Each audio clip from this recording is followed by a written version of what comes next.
तो आपके बचपन से आपको अवेयरनेस थी या प्लान था कि मुझे इसमें करियर बनाना है या बन सकता है, या सडन से डेस्टिनी ही आपको एक जगह पे ले गई और पाथ बनता गया? मेरी रूह का खुराक क्या है, क्योंकि एक जिस्म का खुराक होता है, एक रूह की खुराक होती है। मेरी रूह की खुराक मेरा नाच था, संगीत था, नया वातावरण था, सृजन था, इश्क था, तो मैं उसी में रही। और नहीं, मैं मीरा बनी थी, सॉरी, कृष्ण का कुछ कर रही थी, और करते करते वो कैरेक्टर को मैं जीने लगी। आपने बोला डांस से इश्क था या रूहानियत थी, कई बार ऐसा भी हुआ आपके स्टेज पे, आप स्टेज परफॉर्म कर रही हैं, आपको इमोशनल हो जाती हैं आप, ऐसे इंसिडेंट भी आपकी लाइफ में हुए, हम उसके बारे में, इश्क के बारे में जानना चाहें। जुनून। ये तो फैशन हो गया कि खाना खा रहे हैं रेस्टोरेंट में, आपने सूफ़ी कर दिया।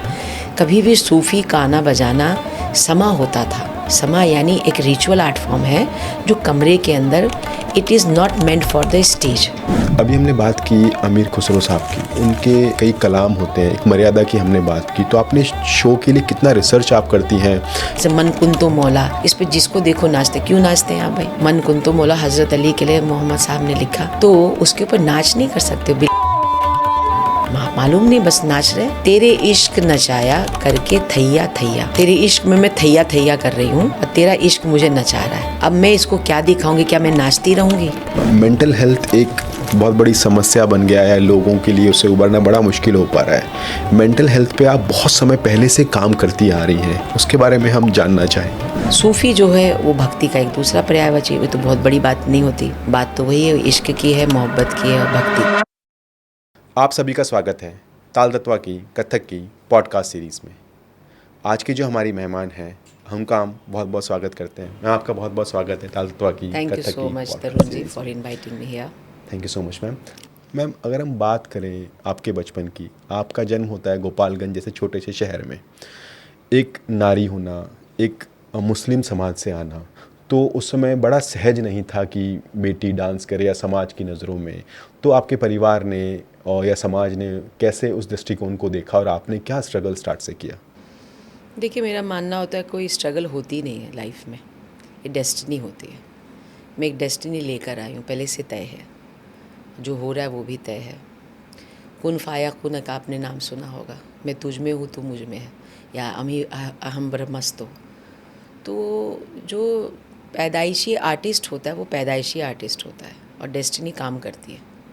आप किसी भी परिवार में जहाँ भी आप देखेंगे स्ट्रगल करके आ गया है, तो वो डेस्टिनी है, उसको लेके जाती है। उसके आसपास की चीज़ें बदलती हैं, सहज होती हैं, रास्ते बनते हैं, पर आपकी जो पावर है, यानी आपकी जो करने की शिद्दत है, जिसको कन्विक्शन, वो इतनी होती कि दिन रात मैं वही देखती थी कि मैं नाच रही हूँ। मुझे कभी एहसास ही नहीं होगा कि मैं स्ट्रगल करती हूँ।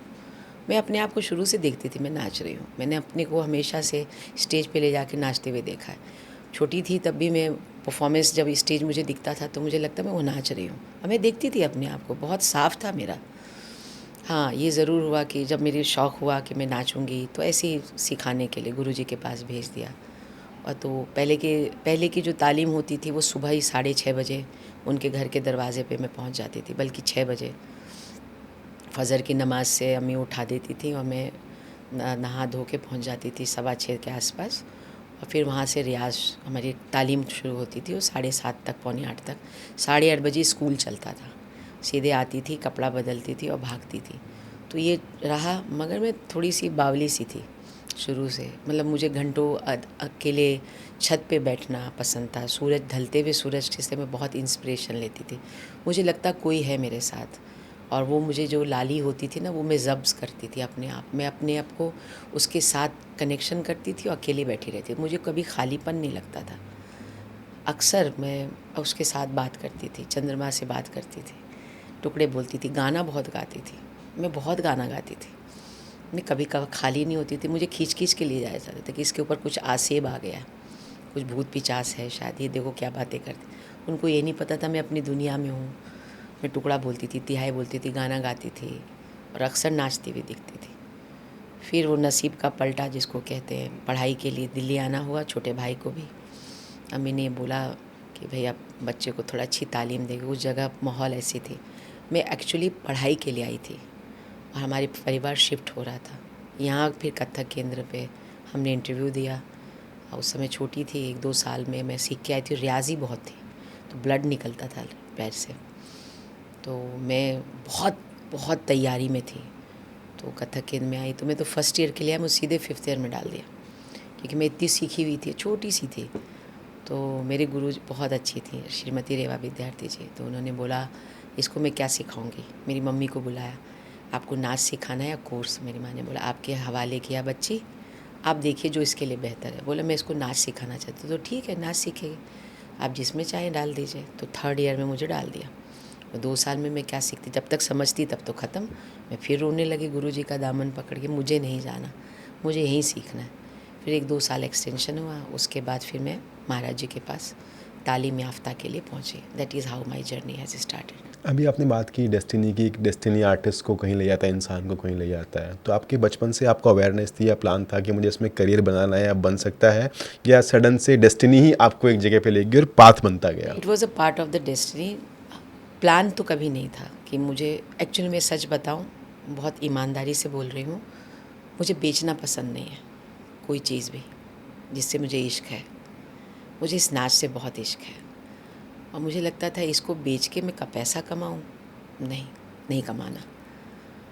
मगर हुआ यूँ कि जब मैं कॉलेज में जाने से पहले पकड़ के मुझे बोला गया कि भाई आपका तो अब शादी करना, क्योंकि अभी आपकी कम्युनिटी में, हमारी मुस्लिम कम्युनिटी के अंदर लड़के नहीं मिलेंगे।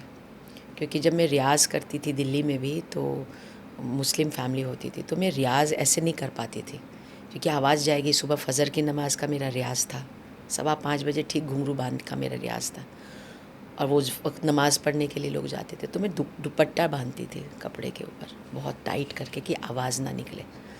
तो एक तो वो था। कभी मौलाना आते थे, कुरान पढ़ती थी क्योंकि वो हमारे पाठ था।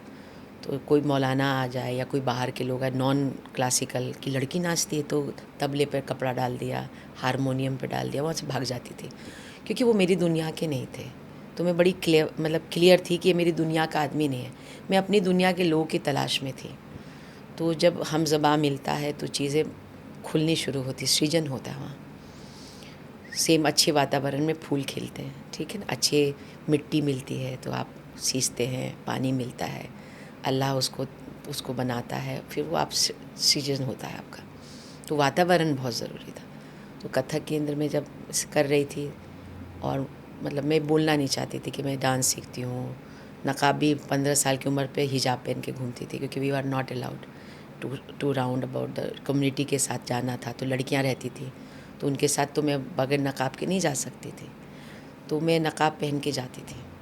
फिर एक दिन ऐसा लम्हा भी आया कि मैं रिवोल्ट कर ली। मैंने कहा ये क्या छुपाना, शर्म नज़र की होती है, जिस्म की नहीं। और that day I have just, मुझे बुर्का नहीं पहनना, क्यों पहनूं? किसी को गलत देखना, वो उसकी निगाह, मेरी निगाह नहीं है, मैं क्यों शर्मसार हूँ? हमारे इस्लाम में बोलते हैं, मैं उसकी इज़्ज़त करती हूँ, पर मेरे अंदर एक चीज़ बैठा था कि मैं नाच सीखती हूँ, मैं 50 लोग के सामने, और मैं आम लोगों से इस हालत में मिलती हूँ, वैसे परफॉर्म। तो ये कहीं ना कहीं दो तरीके की चीज़ें चल रही थी जहन में, जो मैं बिल्कुल पसंद नहीं करती थी, और मैंने वो नकाब नहीं पहना। मैं नाच सीखती थी।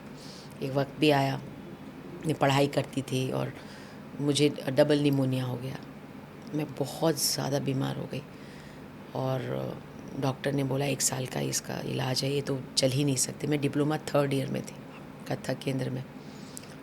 फिर मैं वो जिस हॉस्पिटल में मैं थी, उसके चारों तरफ ऐसे ही रूम था, एक भी रोशनी नहीं था। वो 3 दिनों में मैंने जहन्नुम की ज़िंदगी जी थी। मुझे लगा कोई ऐसे कैसे रह सकता है, मुझे रोशनी चाहिए, मुझे नेचर चाहिए, क्योंकि मैं नेचर पसंद हूँ।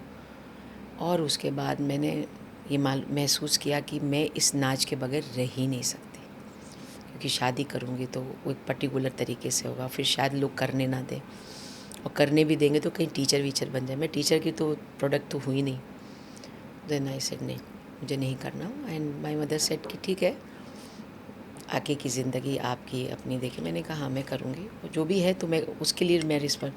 मैं शायद शादी के बगैर रह सकती हूँ, नाच के बगैर नहीं रह सकती, मैं मर जाऊँगी, क्योंकि मैंने बहुत जल्दी महसूस कर लिया था कि मेरी खुशी क्या है, मेरी रूह का खुराक क्या है। क्योंकि एक जिस्म का खुराक होता है, एक रूह की खुराक होती है। मेरी रूह की खुराक मेरा नाच था, संगीत था, नया वातावरण था, सृजन था, इश्क था, तो मैं उसी में रही, और इस तरीके से मैंने अपनी तालीम को पूरा किया।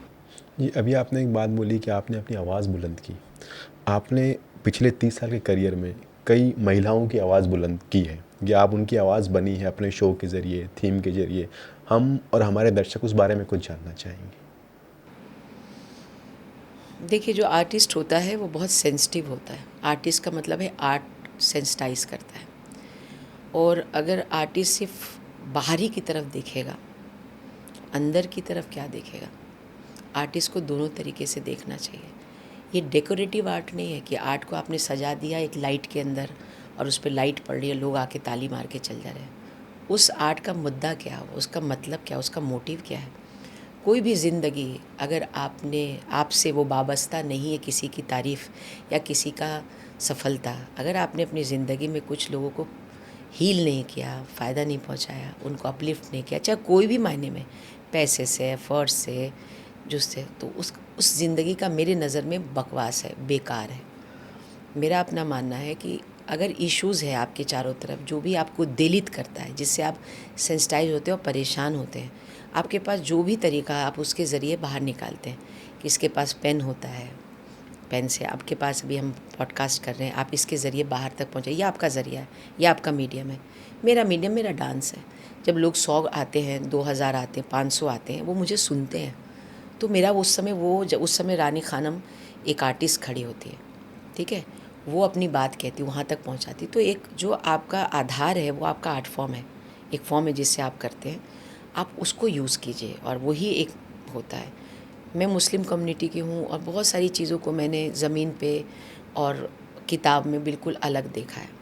बहुत सारी औरतें इसके शिकार हैं, ख़ासकर मुस्लिम कम्युनिटी में भी बहुत सारी मुस्लिम्स वीमेंस के राइट्स नहीं हैं। और एक बहुत सालों से 50 साल से 30 सालों से इसकी लड़ाई चल रही है ज़मीन पर लाने की, कि औरतें जो हैं वो एक विक्टिम है, बेहतर बिल्कुल हालत नहीं है। और गवर्नमेंट का जो पॉलिसीज़ है या हमें एडवोकेसी है, अभी कुछ वक्त से हमारी जो रूल पार्टी है उन्होंने तलाक़ के ऊपर काम किया, पर ये तलाक़ का काम मैं 20 साल पहले कर चुकी हूँ। बेगम हमीदा थी जो कमिश्नर प्लानिंग कमीशन की थी, उनके साथ मिलके हमने तो सबसे पहले मैंने ये ब्लैक एंड वाइट का एक प्रोजेक्ट बनाया, क्योंकि मैंने आसपास बहुत सारी चीज़ें होती देख रही थी, मेरे ख़ानदान में होती हुई, रिलेटिव्स में होती हुई। जैसे कि अचानक से आपको गुस्सा आ गया, शौहर ने बोलिया तलाक हो गया, क्यों भाई? आप ज़मीनी चीज़ है ये, शादी आसमान की चीज़ नहीं है। तो आसमान की चीज़ ज़मीन पे जब आप उतारे तो इंसान पे उतारे, तो उसके लिए एक सॉलिड कानून होना चाहिए जिसको फॉलो करें। क्यों सिर्फ मुस्लिम लॉ में लैकिंग है, बाकी में नहीं है? आप शरीयत का जामा पहना देते, भाई नहीं, हमें भी जीने का हक़ है। आप ऐसे बोल के नहीं छोड़ सकते कि तुम जाओ, हाउ डेयर यू? हम औरतें कोई प्रोडक्ट है? नहीं। तो ये एक चीज़ जो है, ये मुद्दा है, आप कैसे बोल सकते? तो मैं चाहती हूँ, मैंने ये कहा कि I don't want to appeal as a from the Muslim law. मैं कॉन्स्टिट्यूशन में जाऊँगी एज अ इंडियन वीमेन, मैं अपने राइट्स को लड़ूँगी कि मैं इंडियन वीमेन, हमारी जो कानून है उस प्रथा में एक औरत को इक्वल राइट होता है। मैं मुस्लिम लॉ से नहीं जाना चाहती। मैं क्यों जाऊँ? मैं नहीं जाऊँगी, मैं नहीं गई। और इस चीज़ को मैंने उसको निकाला। एक होता है शादी के बाद तुरंत 45 दिन का दरवाज़ा बंद कर दिया जाता है, लड़कियों को जाने नहीं दिया जाता है, ज़्यादातर है। तो एक तो वैसी वो उसका हस्बैंड मर गया, शौहर मर गया, ऊपर से और डिप्रेशन, ऊपर से आपने खिड़की दरवाजे बंद कर दिए, क्योंकि मेरे एक रिलेटिव में इंतकाल हो गया था बीवी उसकी। तो मैं जब कमरे में गई तो मैं बहुत परेशान हो गई कि उसकी खिड़की पे चादर डाल दिया गया। क्यों? कि रोशनी नहीं आई, ये हमारे उसमें नहीं है। ये मिथ है, हमारे इस्लाम में कोई ऐसा नहीं कहता कि ऐसा कर दो वैसा कर दो, क्योंकि लोगों ने उसको गलत तरीके से इंटरप्रेट किया है। ज़मीन पे जिसको जो आजकल तो सोशल मीडिया पे कुछ भी कर लो, किसी भी तस्वीर कहीं भी लगा दो, किसी का भी कंटेंट कुछ भी आप उसको ट्रांसलेट कर, भाई मैं रूमी की बात करती हूँ, रूमी ने अपने तरीके से लिख दिया, मगर रूमी की लैंग्वेज मैं नहीं जान रही, तो मैंने उस रूमी की लैंग्वेज को अपने हिसाब से, अपनी समझ के हिसाब से, अपनी इंटेलेक्चुअल अप्रोच के हिसाब से ट्रांसलेट किया। तो I am not the right person कि मैंने जो कहा है वो सच है, तीसरा आदमी आएगा वो अपने से करेगा। तो मैं ये कहती हूँ, अगर वाकई तुमको जानना है तो उसकी लैंग्वेज को समझ लो पहले, तो बात यही है कि आप किस तरीके से ज़मीनी पे काम करते, इस बात पे वो ब्लैक एंड वाइट कॉम्पोजिशंस थे और बहुत पहचाना गया, बहुत सराहा गया। हम लोग थोड़े डर भी रहे थे, बट मैंने कहीं पे कोई भी ऐसा नहीं करने की कोशिश की जिससे किसी का आहत हो या कम्युनिटी, पर्टिकुलर कम्युनिटी को ये लगे कि हम शरिया के खिलाफ। मैंने एक औरत के नाते वो बात कही थी और मैं करती रही और करती रही हूँ और करती रहूँगी। जी, अभी आपने अब बात बोला कि आपने एक बोल्ड स्टेप लिया, एक आप समाज को कोई योगदान देना चाहा। आपने कहा कि आपको डर भी लगा। कई बार क्या होता है, कुछ इवेंट्स में लोग कहते हैं नहीं इसके मत कीजिए आप, हम आपको और कुछ कर लीजिए, या कई प्रेशर आता है, बहुत ईज़ी नहीं रहता है ये करना। कई शोज़ भी कि चले जाते हैं इससे। आपको ऐसा कभी फेस करना पड़ा इस चीज़? मैं जो ये ब्लैक एंड वाइट की बात करी, मैंने स्पेशल जुडिशरी के लिए परफॉर्मेंस किया था, सुप्रीम कोर्ट की स्पेशल जुडिशरी के लिए। और ये उनके लिए था कि वो वुमेन्स के राइट्स पे बात कर रही थी, मैंने बना के दिया। पूरे मीडिया वाले थे, स्पेशल जुडिशरी आई हुई थी। मीडिया ने बाद में जब शो हुआ उसके बाद मीडिया ने बोला कि आप कुछ आपका कमेंट, उन्होंने बोला नो कमेंट। बात वहीं की वहीं थी। एक हिडन मैसेज कह सकती है, आर्ट की फॉर्म में था। हाँ, फिर इसके बाद फिर हमने उसको थोड़ा सा और बड़ा करके, थोड़ा सा एक्सप्लोर करके हमने फिर हैबिटेट में शो किया और मैंने फिर चंडीगढ़ में शोज़ किया, 3-4 शोज़ किए उसको। तो ये सब चीज़ें थी। कभी भी ये समझ के नहीं बोला कि इससे इवेंट कर रही हूँ। It is just like very social kind of approach कि हम इस बात को अपने आर्ट के ज़रिए बात करें। तो आपने कला के क्षेत्र में समाज के प्रति एक योगदान दिया है। आपकी भी जर्नी करीबन 30 साल की ऑलमोस्ट जर्नी हो चुकी है। आपने विभिन्न एक टाइम फेज़ देखे हैं। अगर हम जब आपने शुरू किया तब टाइम फ्रेम कैसा था, कितनी आज़ादी थी, या गुरु शिष्य परंपरा का क्या कल्चर था, इकोनॉमिक सेंस में हम बात करें कि कमर्शियल एक्टिविटीज़ क्या थी, आज को हम समय कंपेयर करना चाहेंगे तो हम आपके विचार जानना चाहेंगे। देखिए, पहले तो गिन चुन की उंगलियों पे 10 डांसर होते थे पूरे इंडिया में। ये आप कब की बात कर रही हैं, किस टाइम जब हम फ्रेम के बहुत आसपास? छोटे थे। जी। और हम जानते बहुत कम लोगों को थे। इकोनॉमिक हमने समझा ही नहीं था। उस समय ज़्यादातर पुरुष प्रधानता थी। गुरुजी जो होते थे वो पुरुष प्रधान, क्योंकि वो ट्यूशनें करते थे, औरतें नहीं जा सकती थी। ये भी सवाल है कि औरतें क्यों नहीं थी, पुरुष क्यों था। वजह ये भी है कि बहुत सारी बंदिशें होती थी उस ज़माने में। जब हम लोग सीखने आए तो कथक केंद्र में हम लोग सीखते थे और रियाज़ होता था। ये जो आजकल शीशा वीशा लगता है, ये सब नहीं होता था और बस रियाज़ होता था। और 5-5 घंटे का, 6-6 घंटे की क्लास होती थी और दिन रात बस हम लोग उसी में रहते थे। इतना डाइवर्जन ही नहीं था कि मोबाइल लिया तो अमेरिका निकल लिए, मोबाइल लिया तो ये कर दिया। सोशल मीडिया पे हमने माधुरी दीक्षित को 50 बार नचा दिया।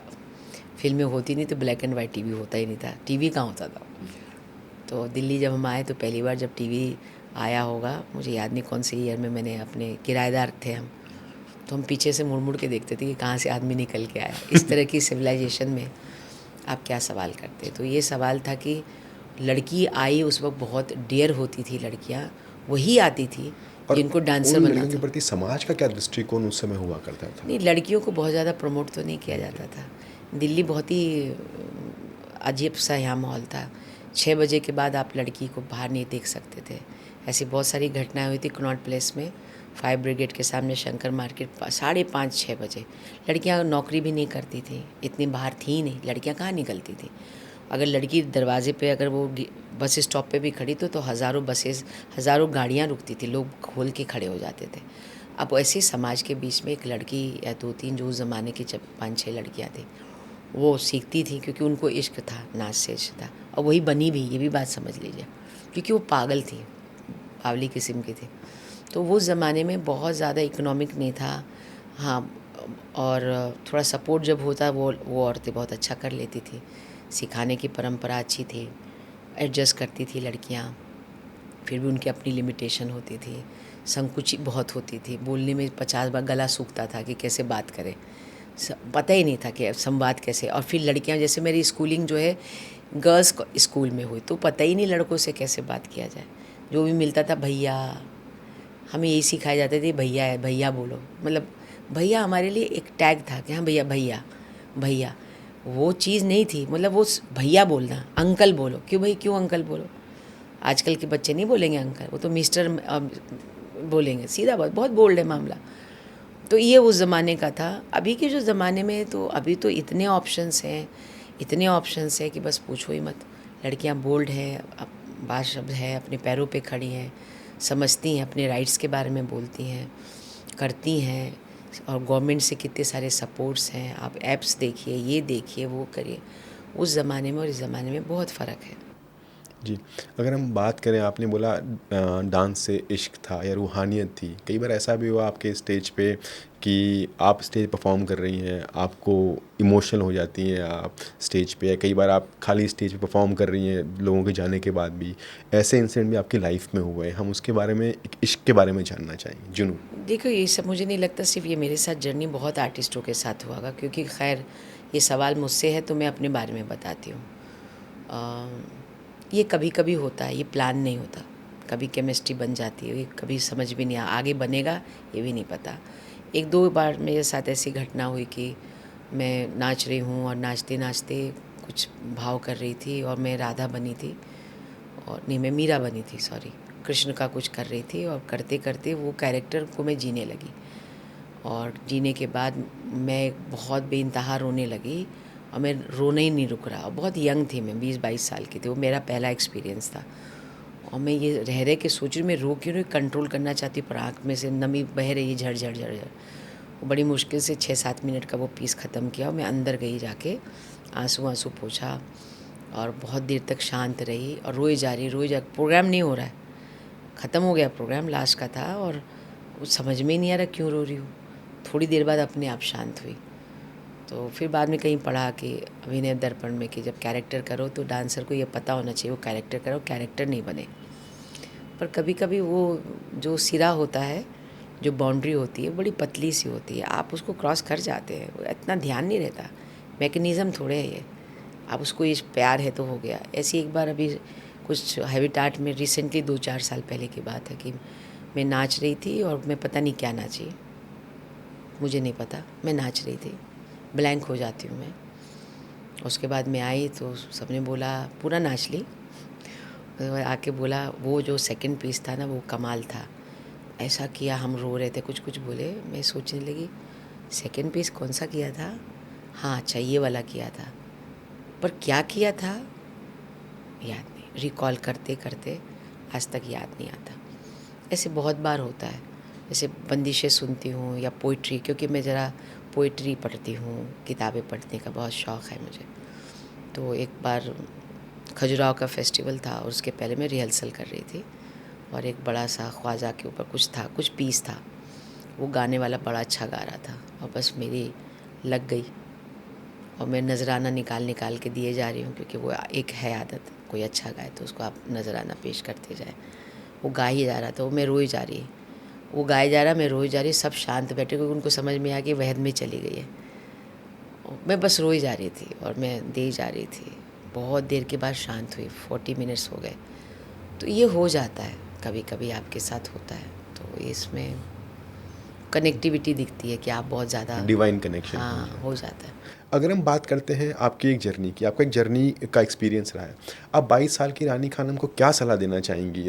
आपने बोला कि एक डेस्टिनी होती है, डेस्टिनी लेके जाती है, और आप उस मूवी को पूरा देख चुकी हैं अपनी लाइफ को, तो 22 साल की रानी खानम को डेस्टिनी की तरफ से आप क्या मैसेज देना चाहेंगी? 22 साल की रानी खानम को मैं ये कहना चाहूँगी वो सही थी। मुझे कभी भी कोई शिकायत नहीं है, अपने जो मैंने चला वो सही है।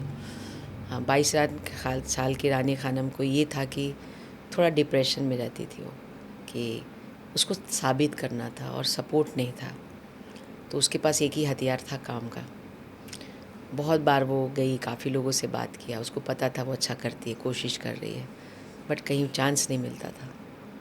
तो बस एक बार दिमाग में आया कि अपने काम को मुझे बस मांझना है, मुझे ऐसा बनाना है कि वो नूर बन जाए, वो एक कोहिनूर बन जाए, और फिर लोग मुझे पहचाने। और मैं बिल्कुल सही थी। तो वो जो एक उद्वेलिता होती है, तड़प होती है, वो दर्द होना बहुत ज़रूरी है 22 साल की रानी खानम जैसी आर्टिस्ट को।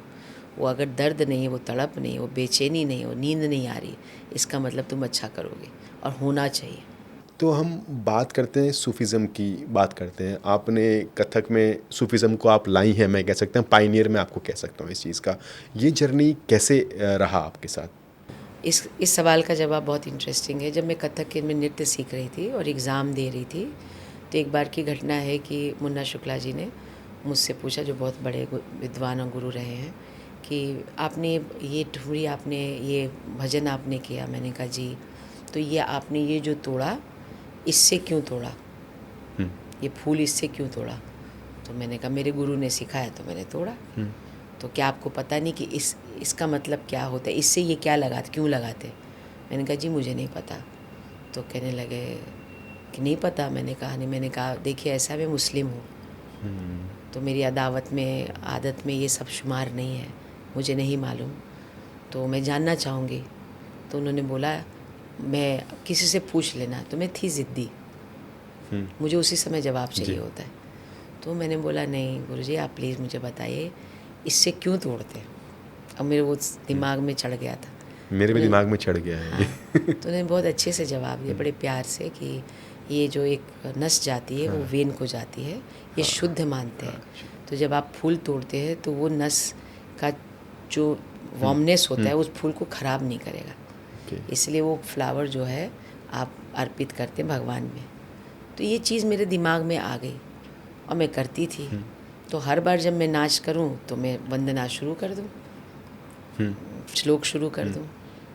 फिर एक दिन, अब मैं रोज़ नमाज़ पढ़ती थी, कुरान पढ़ती हूँ। मैंने कहा यार एक बात बताओ, इबादत तो इबादत होती है, तरीके अलग हो सकते, तो मैं यही क्यों करूँ? मैं अपनी चीज़ क्यों ना करूँ? जो मैं रोज़ करती हूँ मैं वो नाचूँगी। इबादत तो इबादत है। मैं मुसलमान होकर अगर ये कर सकती तो जो मैं करती वो भी तो मेरी ज़बान है, उसको लेना होगा तो वो ये भी लेगा। यहाँ से मेरी पहला जो सफ़र शुरू हुआ। और एक कलाम है, मैं थोड़ा रिसाइट करना चाहूँगी, बताऊँगी, क्योंकि मैं गाना गाती हूँ। तो मेरा पहले जो बंदिश मैंने किया सूफ़ीज़म का, वो था एक कॉम्पोजिशन जो अपने गुरु से सीखती थी, और ये दिल्ली में चलता था। और वो बहुत मज़ेदार बात ये है कि वो बंदिश, उसमें श्री गणेश भी होते थे, मीटर वही था, उसका जो जो नोटेशन था और स्केल सेम राग, सेम नोटेशन, सिर्फ शब्दों का फ़र्क था। ये शब्द उठा के उधर और उधर शब्द उठा के। अब ये क्यों होता था ये एक अलग बात हो गई। अल्लाह ही अल्लाह, अल्लाह ही अल्लाह, जिल्ले शान अल्लाह, तू रहीम, तू करीम, तू गफ़ार, तू सत्तार अल्लाह। ये कॉम्पोजिशन हमने सीखते थे, हर रोज़ सीखती थी। तो मुझे लगा ये बहुत हसीन बात है, इसमें अल्लाह के 99 नाम हैं। कुरान के आखिरी सफ़े में वो 99 नाम आता है, कबीर, रहीम, ये सब अल्लाह के नाम हैं। तो मैंने वो कंपोजिशन लिया और बस शुरू हो गई। मुझे नहीं पता क्या किया, बट किया। मैं लहरा रही थी और जो मुझे अच्छा लग रहा था, वहाँ से जर्नी शुरू हुई। मेरे मोमेंट्स की वोकैबुलरी बढ़ना शुरू हुआ कि मैं कहीं भी जा रही थी अपने आप से बात कर रही थी। That was my first composition. उसके बाद सूफियाना कलाम कुछ कुछ उठाया। अब यहाँ से जर्नी जो शुरू होती है, एक आर्टिस्ट की जो डेस्टिनी होती है। जब हम दिल्ली आए थे तो हम निज़ामुद्दीन साहब के, औलिया साहब के मज़ार शरीफ में सलाम करने जाते थे।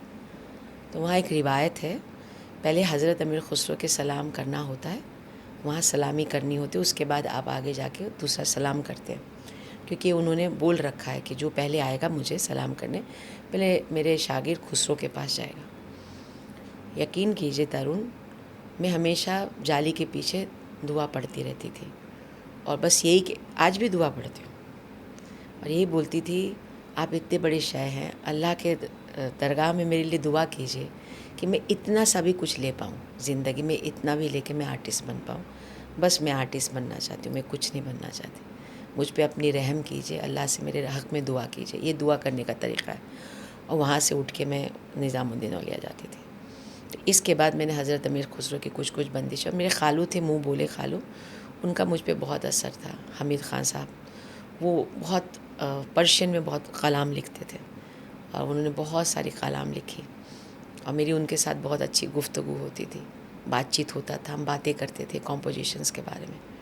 तो हज़रत अमीर खुसरो की एक दो बंदिशें मैंने की, और फिर फैज़ अहमद मुझे बहुत पसंद थे।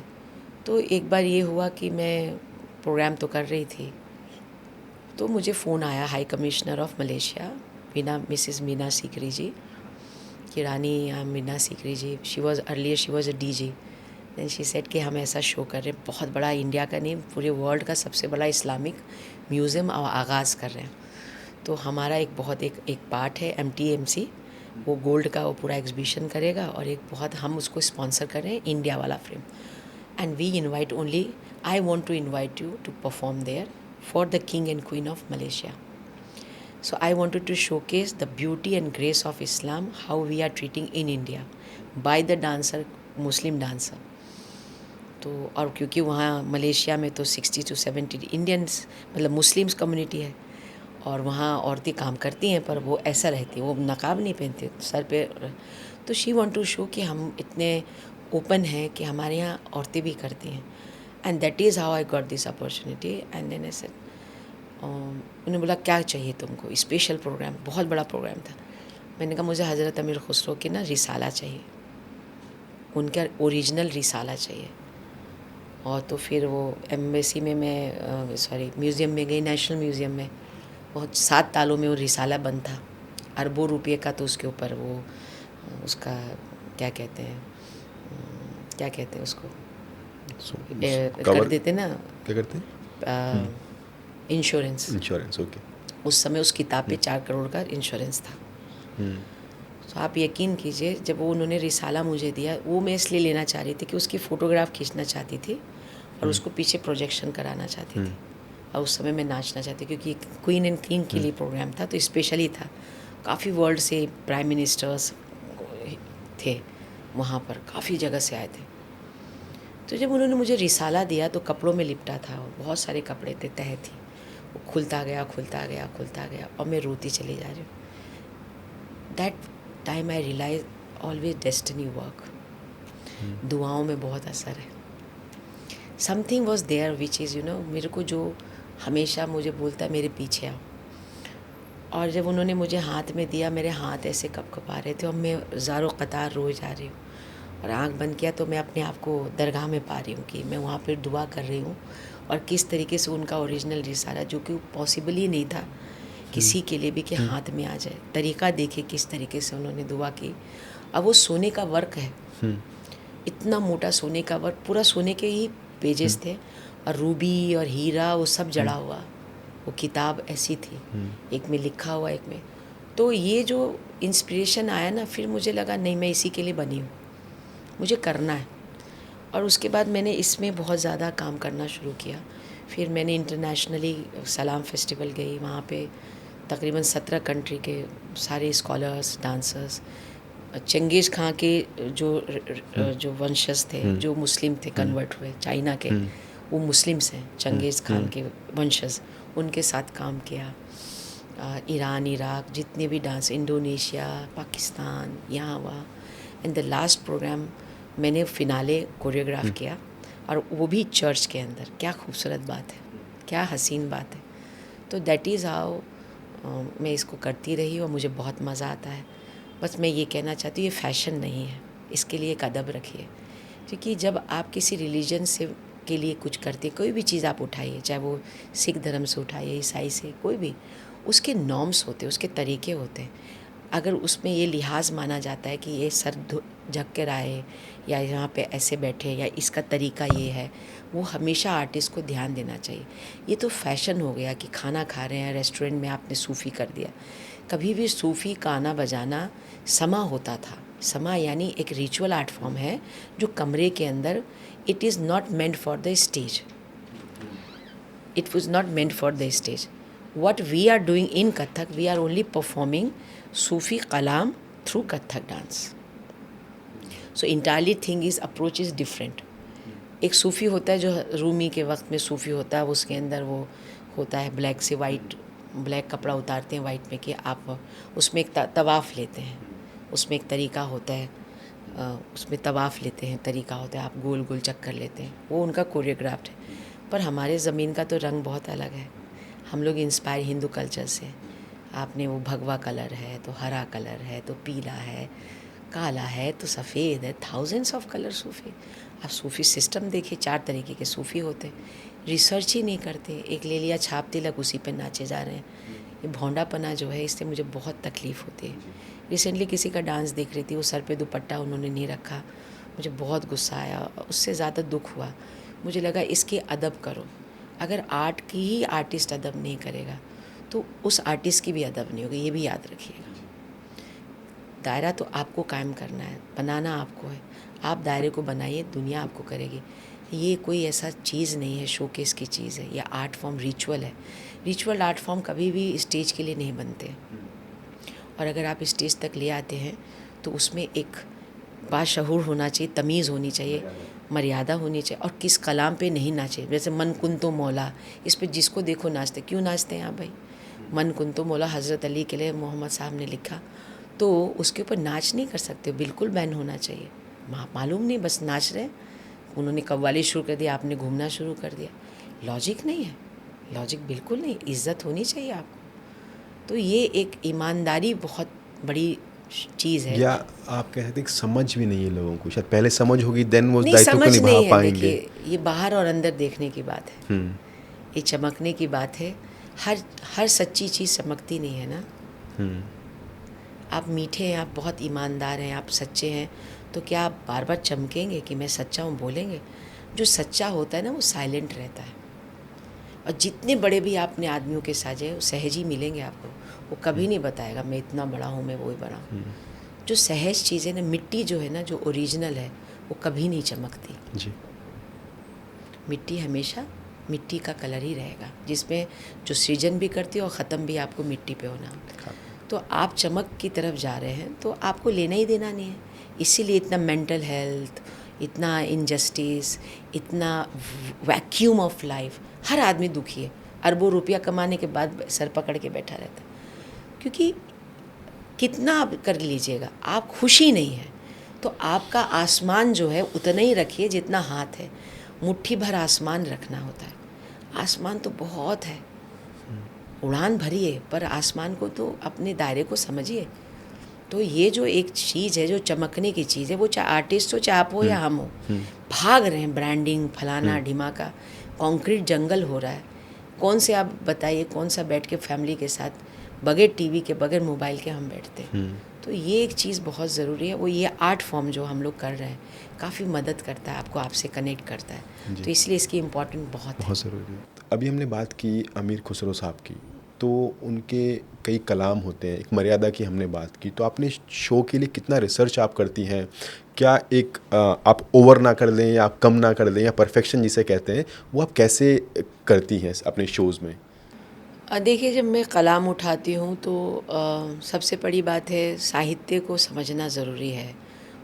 किसी भी आर्ट को समझने के लिए आपकी ज़िंदगी का जो फ़िलॉसफ़ी है, जीवन दर्शन जिसको हिंदी में कहते हैं, आई ऑफ आर्ट, वो ज़रूरी होता है।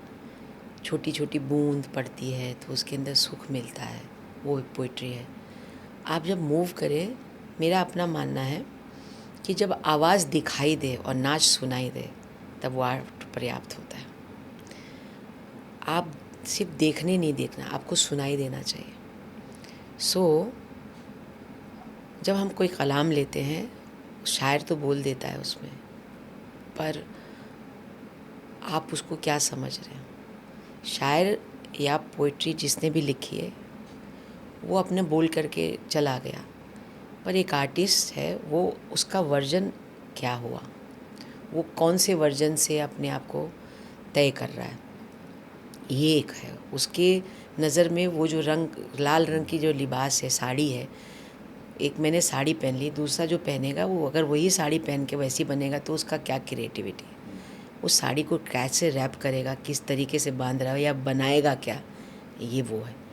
तो जो भी हम बंदिशें लेते हैं, पहले तो ये पता होना चाहिए कि उसकी जीस्ट क्या है, आपकी खोज क्या है, आप उसके अंदर फिलोसफिकल और कितनी ज़्यादा जोड़ सकते हैं। कथक में ख़ास बात ये है कि कथक में जो भाव बताना है, ये बहुत खूबसूरत है। क्लासिकल आर्ट में जो चाहे वर्णम है आपका, एक ही बोल को हम 100 तरीके से दिखाते हैं, वो हर क्लासिकल आर्ट में है। भक्ति का रूप है। सूफ़ी जो है वो भक्ति का एक दूसरा पर्यायवाची, वो तो बहुत बड़ी बात नहीं होती। बात तो वही है, इश्क की है, मोहब्बत की है, भक्ति की है, श्रृंगार भक्ति, विरह भक्ति। तो सूफ़ी भी वही है, वो दूसरी ज़मीन से उठ के आया तो इसलिए वो इंचेंटिंग लगती है। सूफ़ी है, थोड़ा म्यूज़िकल, अरे थोड़ा डिफरेंट है, ये है फ़र्क। बाकी कुछ नहीं है। बाकी तो वही वही 9 दिन 7 दिन अल्लाह के क्या मंगल क्या पीर, है ना। 7 दिन तो एक ही जैसे हैं, चाहे उनके लिए हो चाहे 9 एक्सप्रेशन हमारे भी हैं उनके भी हैं, जानवरों के भी वही होते हैं। तो बात पहले तो ये सहज समझना चाहिए कि हर चीज़ बहुत सहज है। दूसरी बात है उस बंदिश के पीछे जो हम लोग, जैसे कि आपने किया तेरी इश्क नचाया करके थैया थैया, बहुत सिंपल सा है कॉम्पोजिशन बाबा फरीद। तो उसके अंदर है तेरे इश्क नचाया करके थैया थैया, मतलब तेरे इश्क में मैं थैया थैया कर रही हूँ और तेरा इश्क मुझे नचा रहा है, यही है ना माने, सीधा सीधा है। अब मैं इसको क्या दिखाऊंगी, क्या मैं नाचती रहूँगी? तो हाँ जी आप नाच, तो मैं नाच के क्या करूँगी, मतलब फिर मैं पोइट्री क्या दिखा रही हूँ, पोइट्री का जिस्ट क्या दिखा रही हूँ। तो मेरे तरीके अलग होंगे दिखाने के। मैं सिर्फ अपने आप को नहीं इश्क में नाच रही हूँ, मैं पूरी दुनिया कायनात दिखाना शुरू करूँगी। ये मेरा थॉट प्रोसेस है। सो हर कॉम्पोजिशन के पीछे एक थॉट प्रोसेस होता है, हर फिल्म के पीछे थॉट प्रोसेस होता है, हर किताब के पीछे थॉट प्रोसेस हो, पेंटिंग के पीछे थॉट प्रोसेस है। थॉट प्रोसेस नहीं है तो नहीं है। ओके।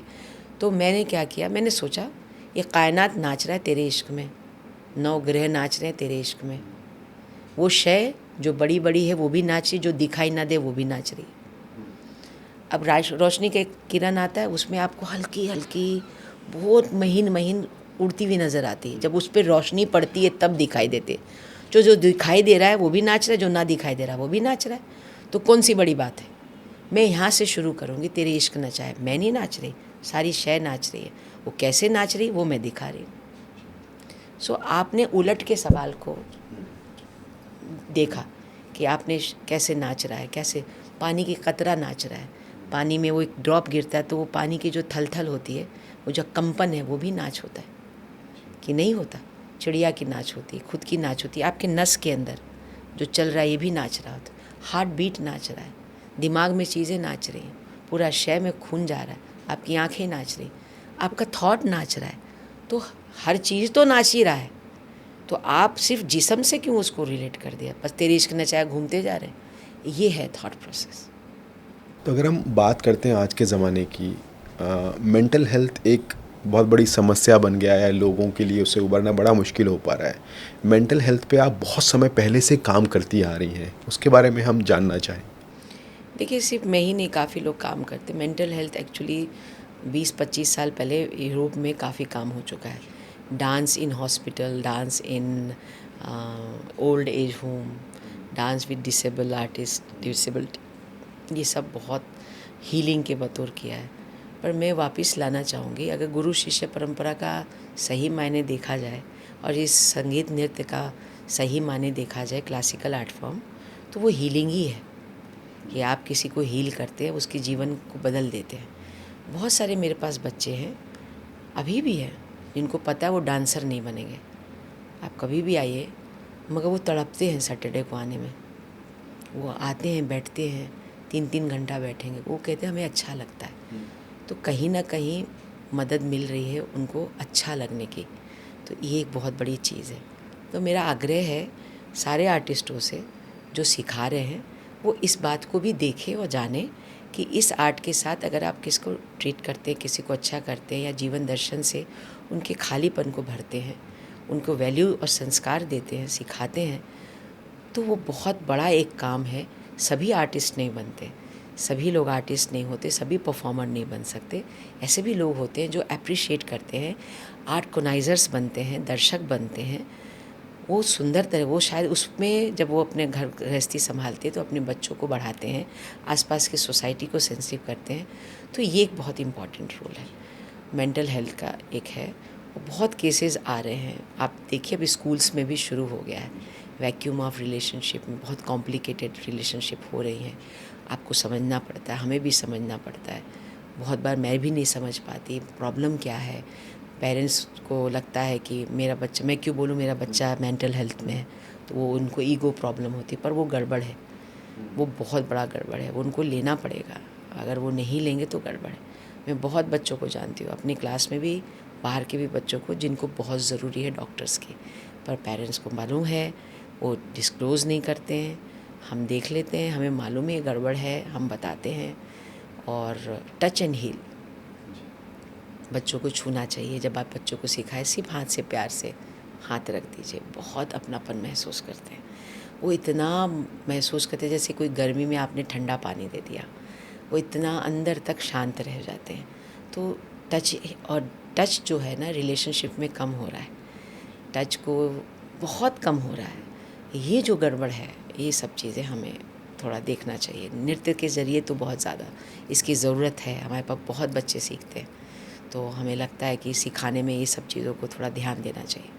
अभी आपने बात की हीलिंग की या टच की या प्यार की, आत्मीयता की आपने बात की। किसी बच्चे को वही आत्मीयता या प्यार अगर आपसे लेना है, आपसे सीखना है, तो वो कैसे आपसे जुड़ सकता है?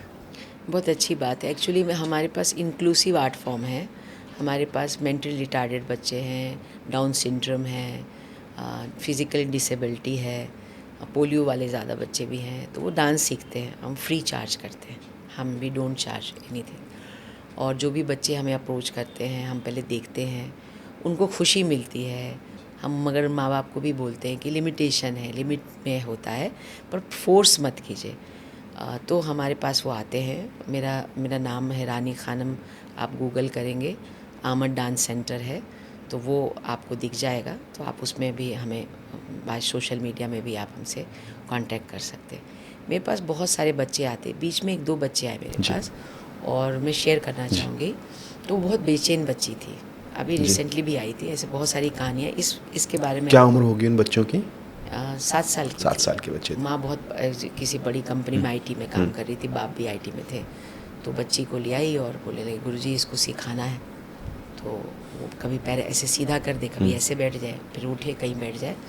तो उसको ना स्पेस की प्रॉब्लम थी। एक तो उसको स्पेस पता ही नहीं चलता था। डांस करे, मैं कहती हूँ अपनी जगह खड़ी हो जाओ, तो वहाँ की बजाय कहीं खड़ी हो जाती थी, वहाँ से हटाती थी तो कहीं। और तीसरी बात थी, वो आपकी आँख में देख के बात नहीं करती थी। तो मैंने महसूस कर लिया कि गड़बड़ है। 2 महीने तक ऑब्ज़र्व करने के बाद उसकी मम्मी को एक दिन मैंने बुलाया। जब सब चले गए तो मैंने उनको बहुत प्यार से हाथ पकड़ के मैंने कहा कि बच्ची बहुत टैलेंटेड है, और आप उसको क्यों फोर्स कर रहे हैं कि वो ये भी कर ले। क्योंकि उनकी मम्मी ने कहा, मुझे ना गुरुजी यहाँ से हटा के इसको वहाँ भी ले जाना, वहाँ हॉबी क्लास है, I want to give her the best, और ये है वो। मैंने कहा, जो एक बच्चा होता है हर माँ बाप के लिए वो परी होता है, एंजल होता है, तो भगवान होता है, फरिश्ता होता है। तो ये बच्ची तुम्हारी आँख में नहीं देखती। कभी तुमने ये सवाल किया क्यों नहीं देखती? एकदम चुप हो गई। तो मैंने कहा, आपको पता है ना ये स्पेशल बच्ची है, ये एक्सेप्ट तुम क्यों नहीं कर रही हो? एक्सेप्ट कर लोगी, वो सही हो जाएगी। वो जितना तुम प्रेशर देती जाओगी वो कहीं नहीं बदलेगी। उसको स्पेशल ट्रीटमेंट की ज़रूरत है, स्पेशल तरीके से नर्चर की ज़रूरत है। फिर मैंने उनको कुछ एक्सरसाइज बताई। मैंने कहा, जो उसके फेवरेट्स चॉकलेट होता है उसको हाथ में रखो जी। और बच्ची का हाथ पकड़ो। कहते हैं, लुक एट मी। जब भी वो आपसे बात करे, वो आपकी आंख में देख के उसको बात करे, वो ऐसे देख के नहीं बात करे। जैसे तरुण जी, हाँ मैं ठीक हूँ, कभी भी आपकी तरफ नहीं देखती थी। जी। तो मैंने उसको बोला, कनेक्शन करो, और ये 10, 100, 50 चीज़ें कर रही हो ना, ये बंद कर दो। सब साधे सब जाए, एक साधे सब आए। सब साधे सब जाए, एक साधे सब आए।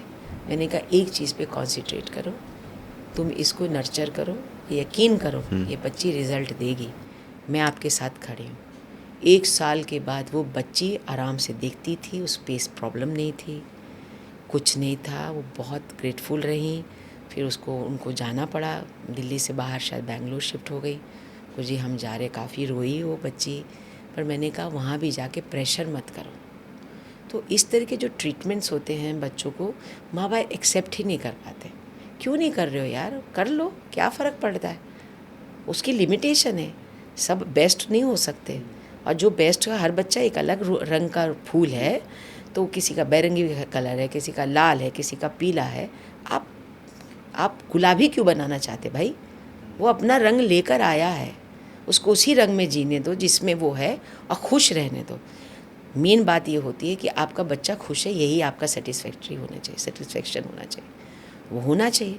तो माँ बाप को भी, हमको भी समझना चाहिए कि किसको क्या ज़रूरत है, उसके हिसाब से उसको ट्रीटमेंट दे। और कोई भी चीज़ सिखाए तो उसकी लिमिटेशन को समझते हुए उस चीज़ को सिखाए।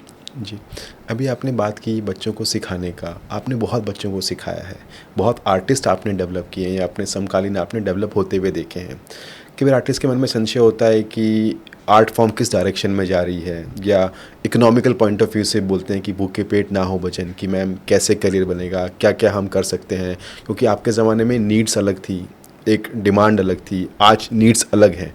तो उन चीज़ों को हम बात करना चाहें तो हम हमारे ज़माने में महंगाई नहीं थी, हमारे पास खाना नहीं होता था तो हम आम के साथ एक रोटी खा लेते थे। गरीबी भी देखा है हमने, बहुत गरीबी देखा है, हमने बहुत गरीबी देखा है।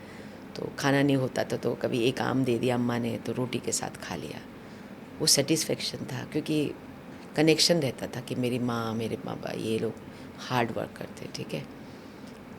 अभी जो है बहुत महंगाई बढ़ गई है, एक लिविंग कॉस्ट जो है 4 गुना नहीं 10 गुना बढ़ गया है। इस लिविंग कॉस्ट में आपको घर भी चाहिए, आपको कैरियर भी चाहिए, आपको थोड़ा बैंक बैलेंस भी चाहिए, सारी ज़िंदगी नहीं चाहिए।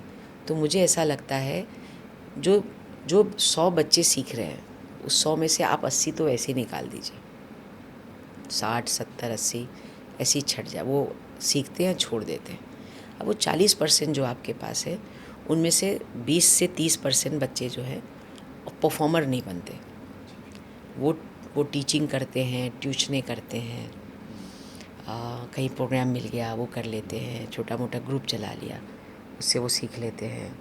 तो टीचिंग तो आजकल एक हॉबी बतौर में बहुत फैशन में भी है, बच्चे सीखना भी चाहते हैं और आप अच्छा सिखा रहे हैं तो आपका वो एक जनरेट पैसा कर रहे हैं। अब रह गया वो 5% जो टीचिंग नहीं करता, सिर्फ परफॉर्मर है, परफॉर्मेंस हमेशा नहीं करते, तो वो टीचिंग भी सीखते हैं। मेरा सिर्फ ये कहना का है कि हमारी इंडियन गवर्नमेंट बहुत सपोर्ट करती है जितना भी अपने विद इन द लिमिटेशन में, कॉन्सर्ट्स हैं, प्रोग्राम्स हैं।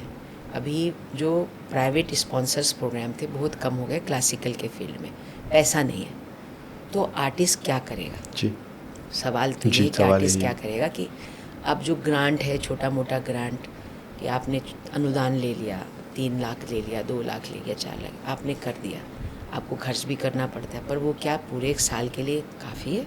नहीं। और जो आप सिखा रहे हैं, अगर आप ज़्यादा सिखाएंगे तो परफॉर्मर नहीं बन सकते।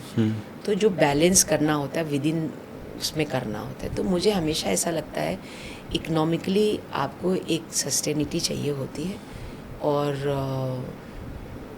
जब तक इसके मुद्दे को क्लियर ना किया जाए कि आर्टिस्ट को मिलके बात करें, मिले जुले। अब ये जो विजुअल आर्ट्स में कम तरीके के एक्सप्लॉयटेशन, कम से कम वो प्रोडक्ट बना लेते हैं, बिक जाता है, चीज़ें बिकती हैं, ऑक्शंस लगते हैं, कीमतें बढ़ती हैं। अच्छा आर्टिस्ट से तो ऑक्शन ज़्यादा होते हैं, हर आर्टिस्ट अपना पे करता है, तय करता है, डांसर भी ऐसे ही। तो जो इकोनॉमिकली नहीं है उनको सशक्त कहना चाहिए, हमेशा एक दूसरा ऑप्शन भी साथ ही साथ चलते रहना चाहिए। आप जो भी कमाते हो उसको अच्छे से इन्वेस्टमेंट कीजिए, कुछ ना कुछ आपको आगे के लिए ज़रूर करना चाहिए ताकि आप हमेशा ग्रांट या छोटी छोटी चीज़ों के लिए ना रहें, और हमेशा आप छोटा छोटे में आपको बिजनेस मॉडल भी करना चाहिए। तीसरी बात जो मुझे ऐसा लगता है कि आर्टिस्ट का हेल्थ का और उसके पेंशन्स का, उनके प्रोग्राम्स का, इस तरह में जो गवर्नमेंट के पास है वो बहुत लिमिटेशन है। गवर्नमेंट अपनी तरफ से जितना कर सकती करती, पर वो एक बड़े लेवल के उसमें नहीं आ सकता।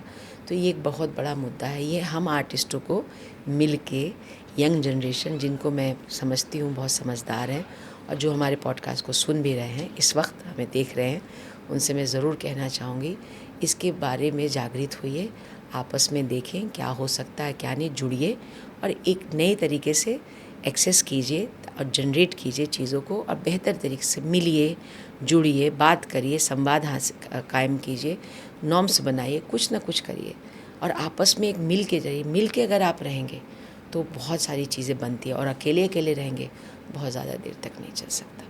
तो आज हमें बात करके बहुत अच्छा लगा मैम से, हमने बहुत अलग अलग टॉपिक पे बात करी। Ma'am thank you so much. Thank you so much, my pleasure to be here. Thank you so much.